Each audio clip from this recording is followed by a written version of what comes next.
After the shock of the early Japanese attacks, which had forced them firmly onto the back foot, by mid-1942, the demeanor of the Allies in the Southern Hemisphere was beginning to change. Resources were in short supply, and forces were building slowly, but more importantly, the Allied mindset was shifting, and it was shifting cautiously to the offensive. In July, their eyes turned to Japanese activities on the little-known Solomon Archipelago and its main island, Guadalcanal. They knew the Japanese were on Guadalcanal. They didn't know necessarily how many there were. They knew the Japanese had built an airbase there, which was strategically important because it provided the Japanese with air cover for the Solomons and also further south. So the Allies knew the Japanese were present. They didn't really know exactly how many were there. At the beginning of the campaign, the answer was very few.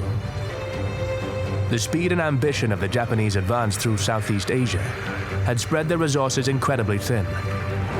And so, when U.S. Marines first landed on Guadalcanal on the 7th of August, 1942, they found the unfinished airfield defended by a skeleton force of just 2,500 men, many of whom were construction workers. Guadalcanal was the first true Japanese disaster of the war. That if the Japanese had really been paying attention, if their commanders had really been thinking strategically, they would have garrisoned Guadalcanal. It would have been very difficult for the Americans to dislodge them. Within days, the Japanese launched the first of a series of relentless bombing raids against the newly named Henderson Field.